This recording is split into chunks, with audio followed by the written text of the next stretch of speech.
What's up, everybody, and welcome back to another episode of the Juicy Jet Podcast, a place where you can learn a little bit more about your favorite team, where I can share some of my stories as a world-traveling diehard New York Jets fan, and then hopefully make a little community out of this. I am your host, Kevin Rooney, and we got a good episode this week because we are getting closer and closer to the NFL Draft.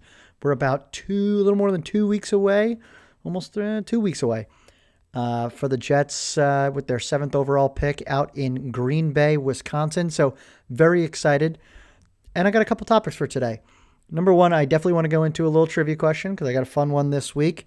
Then I want to dive into offseason workouts. The Jets are back. We are in the building working out. The players are there. The coaches are there. So it's crazy how quickly football comes right back. I do want to talk a little bit about this Breece Hall situation. I don't know if you've heard, but there's rumors going around about Breece Hall being traded potentially. So I definitely want to give my thoughts on that situation. We'll do a little gym break and then a really quick mock draft Monday. We'll do a little bit quicker than last time. So with that, let's dive right in. I've got a little trivia question here for us. This might be for our older Jets fans. So people who have been around a while, hopefully you know who this guy is. But wide receiver Al Toon made the Pro Bowl 3 times in 8 seasons with the New York Jets after the team drafted him number 10 overall out of what Big Ten school in 1985? So the question really is, what college did Al Toon attend? So we'll get back to you with the answer to that question at the end of the episode. But let's dive right in. So offseason workouts are here. We're rolling. Justin Fields is in the building. We saw Olu walking in the door this morning. We saw some of the free agent signings like Andre Sisco. So it's crazy how quickly the NFL season goes from the Super Bowl ending to jumping right into the combine, to free agency, to the pro days, to the Senior Bowl, all these things happening at once, where it's really a 24/7 league. I think the only real break you get is really that like down period in June. So they're back. We didn't really hear from anybody today. There was a little excerpt from, I think it was Rich Cimini or someone, one of the beat writers got a chance to talk to Aaron Glenn before this. And his big thing was, this is not about talking about the playoffs. This is not about talking about the Super Bowl.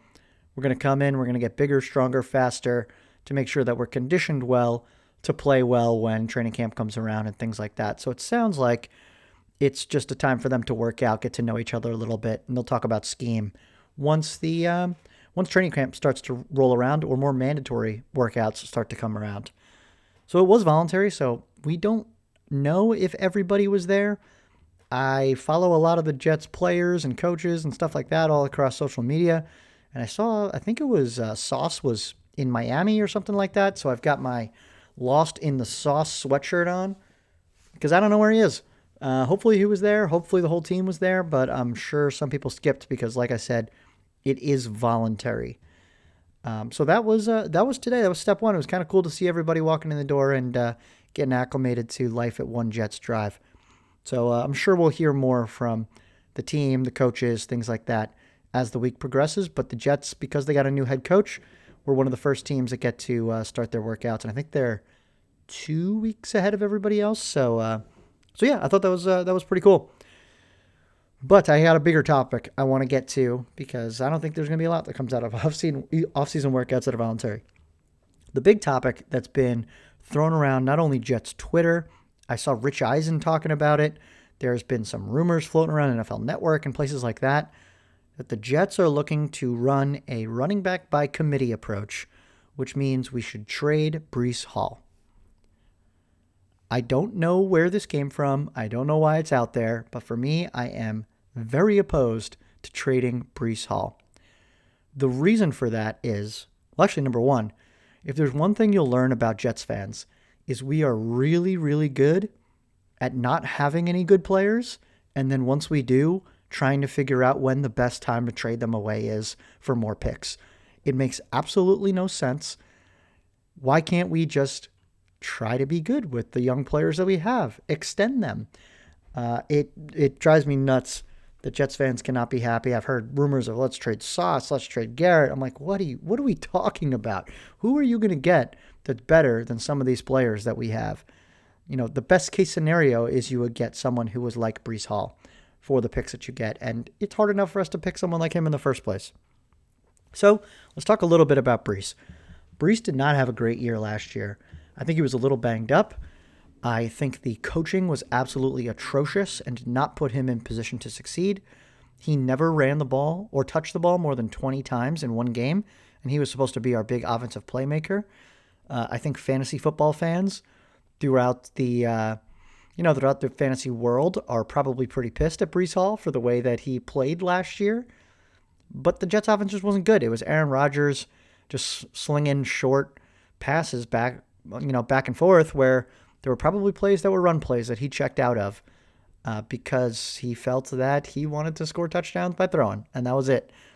So Breece really did not get the ball in the way he thought. We didn't use him out of the passing game like we thought. I also think he has like lapses of concentration where there are moments where we will pass to him.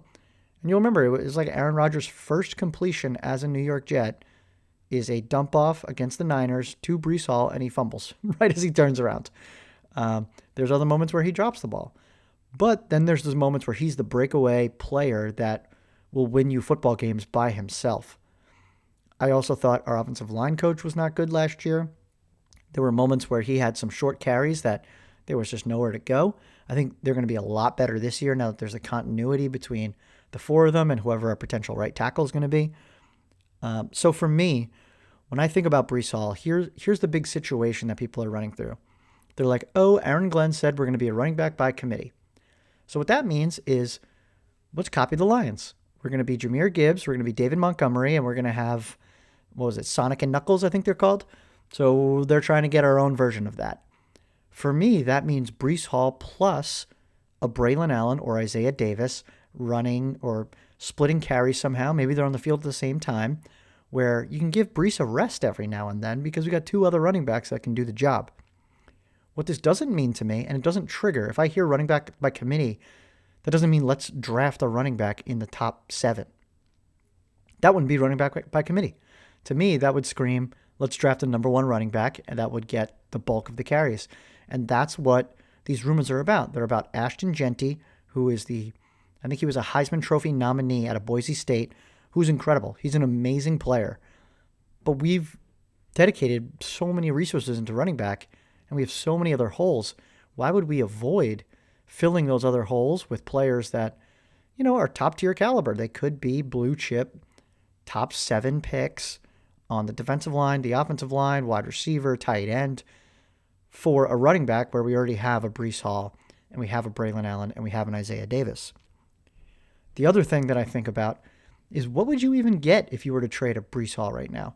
And I think the reason why this keeps coming up is because Breece Hall was drafted in the 2nd round a few years back, which means he does not get the 5th-year option.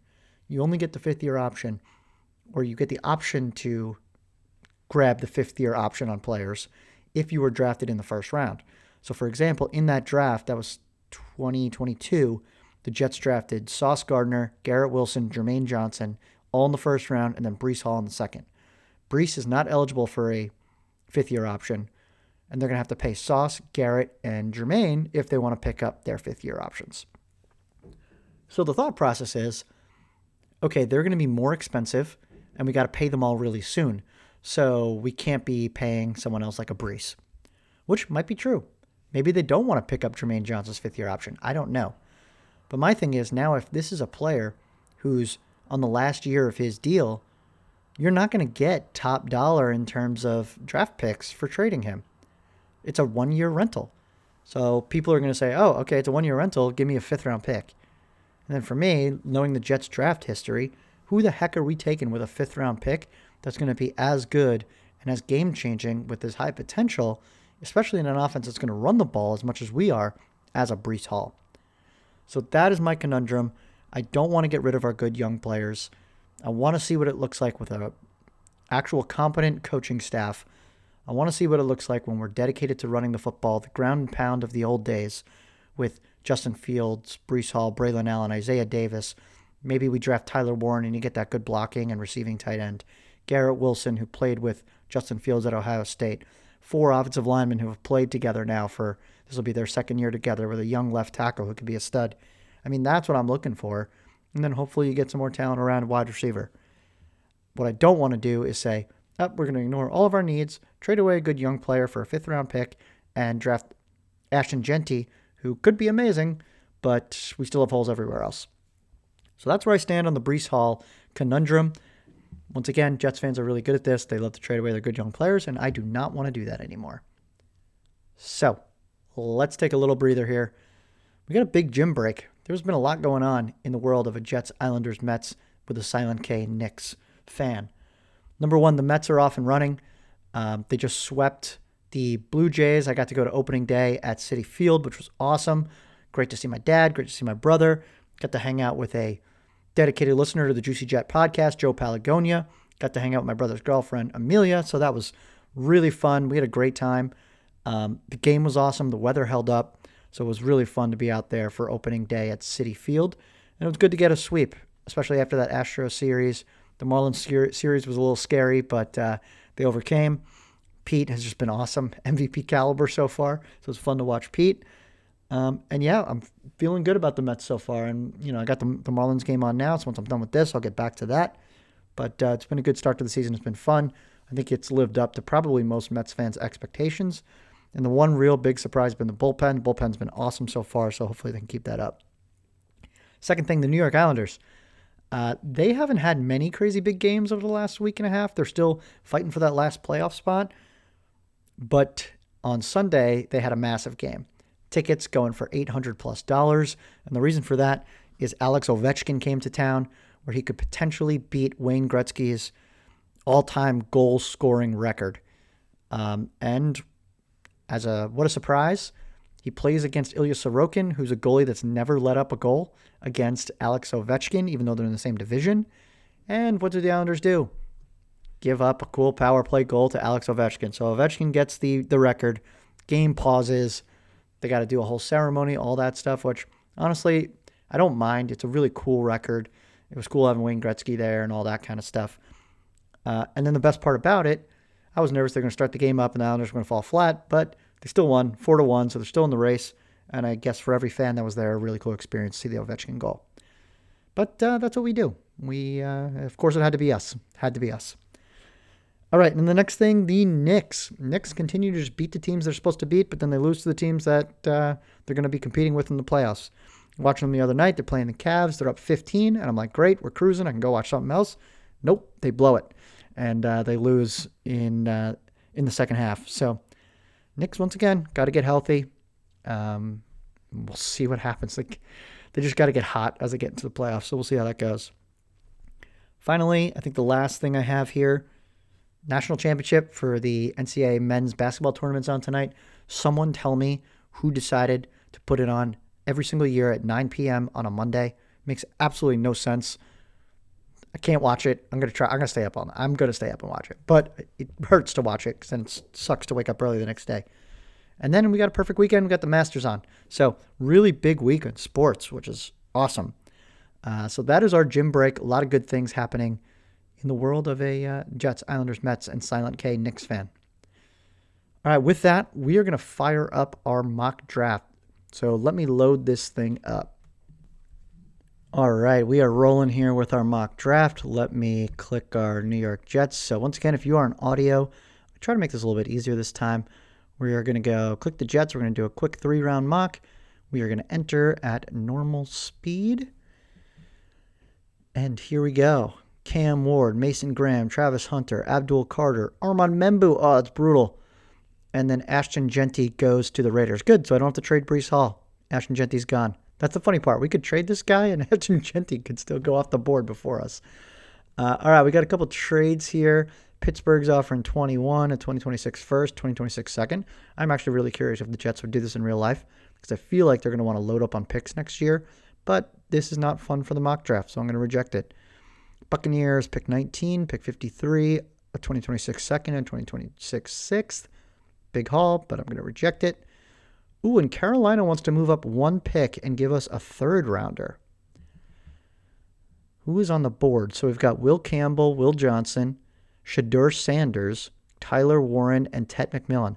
I would be happy with some of those folks. So I'm actually going to accept this trade, even though I said I wasn't going to do trades in any of these mock drafts, because it gives us an extra shot in the third. So they took Will Johnson from Michigan, the corner. I wasn't going to take him. So I think that was a great trade for us. We pick up an extra third-round pick, and we can actually fill a lot of our needs here.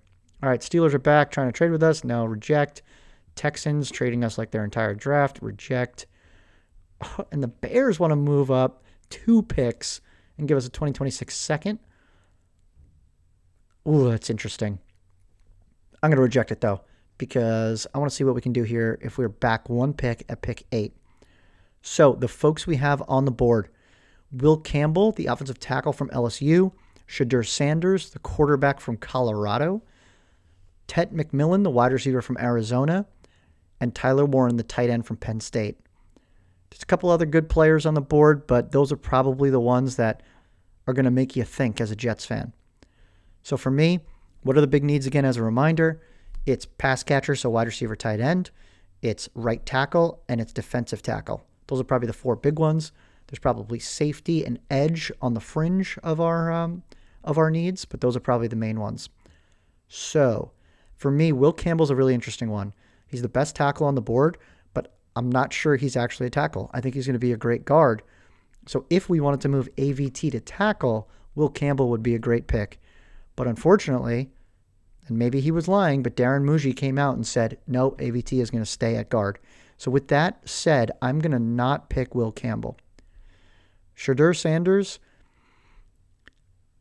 I think that they're invested right now in Justin Fields and Tyrod Taylor being the quarterback. Justin Fields on a 2-year contract. So I actually don't think they would pick Shadur Sanders if he was available here. So I'm actually going to pass on him. I don't know if this is going to kill me in the long run, that we pass on a potential franchise-altering quarterback, but I do think we go from Aaron Rodgers, where we had all this noise, to then drafting Deion Sanders' son. I also don't know if Deion would want his son to come to the New York Jets, so I'm going to pass on him. So now the big question is Tet McMillan or Tyler Warren. I'm going to go with Tyler Warren, the tight end out of Penn State. He can block. He can catch. We haven't had a tight end in I don't even know how long, so it's interesting that we passed on Brock Bowers last year, but I do think we made the right decision with Olu to now go get Tyler Warren, who's he's going to be more well-rounded, I would say, but he's not going to be the freak pass catcher that a Brock Bowers is. But I would be very happy with a Tyler Warren at pick 8, where we picked up another third-round pick. So Tyler Warren at pick number 8. Ooh, Shadur goes to the Saints. Let's see some other interesting ones. Colston Loveland goes to the Colts. Malachi Starks to the Falcons. Ted McMillan to the Seahawks. That's awesome. Let's see, anything else good? Luther Burden to the Cowboys, so they get a wide receiver. And this is just rolling along. Josh Simmons to the Seahawks. Ooh, Jalen Milroe goes to the top of the 2nd round. That is wild. I don't see that happening in real life, but you never know. There's some good folks on the board, so hopefully our pick lands. Okay, we are up on the board, and I've got some great folks that I think we can pick here. I'm very excited about the haul that we've got on the board right now. The 49ers want to trade back 1 spot, or want to trade up 1 spot, and they will give us a 3rd, but they want 162. I'm rejecting that. See you, San Francisco. Hopefully I take your player. And the Falcons want to trade up 4 spots, give me pick 118. I'm rejecting that as well because I kind of like where we're at right now, even though there's a lot of people on the board I would pick.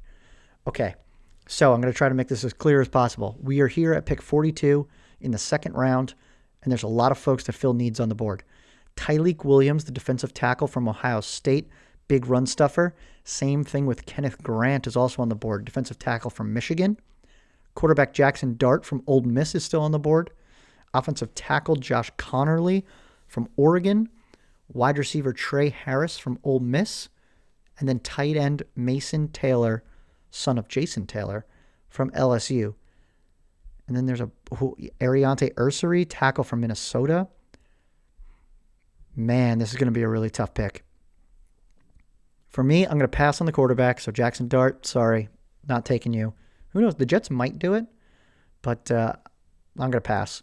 We're going to pass on Mason Taylor to the tight end because we took Tyler Warren with our first pick, so we don't need another this early.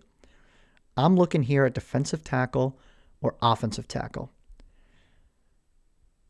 Oh, this is a really tough one. Do we want to go with... I think I've made up my mind. I think we need someone to run with Quinnen Williams. And Tyleek is just too good to pass up here. Tyleek Williams, defensive tackle from Ohio State. Huge run stuffer. I think he should be a first-round pick. I don't know if it's realistic that he'll make it this far. I really hope he does, especially if we don't take a Mason Graham in the first round. Man, one of these tackles. I don't know if we're going to get as good of a tackle later in the draft, though. That's another issue. Oh, this is tough. I think I'm going to do it, though. I'm going to take the best player that I see on the board. And for me, it's Tyleek Williams. So I'm going to make that pick. Tyleek Williams, defensive tackle, Ohio State. Now I got to watch all the people that I also really like go to other teams. And the Dolphins take Ariante Ursary, the tackle that would have been a great New York Jet. So that's what happens when you take the defensive tackle over the offensive tackle. They go torture you at one of your division rivals. All right, the mock draft is moving into the third round. Wow, Jackson Dart to the Giants. That'd be really interesting.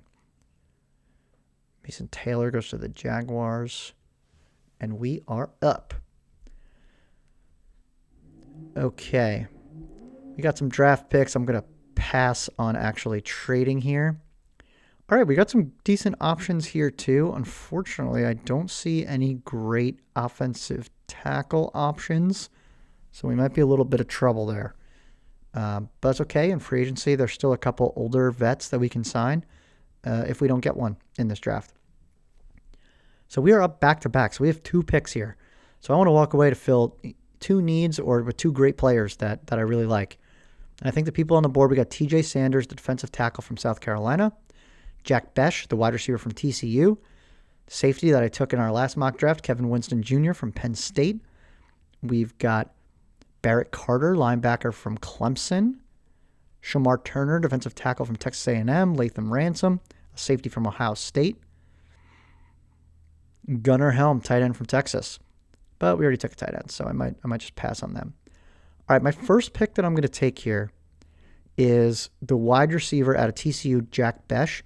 For those of you that don't know who he is, his story is really interesting because his brother was a wide receiver at Princeton a few years back, and he actually was recently killed in that tragic terrorist attack in New Orleans. So Jack Besh has been everybody's been rooting for him, and he actually played really well in some of the in the Senior Bowl and things like that. So he's injury prone, but I'm going to take him because we need a pass catcher really bad, and to get him at 73, I think is a great value there.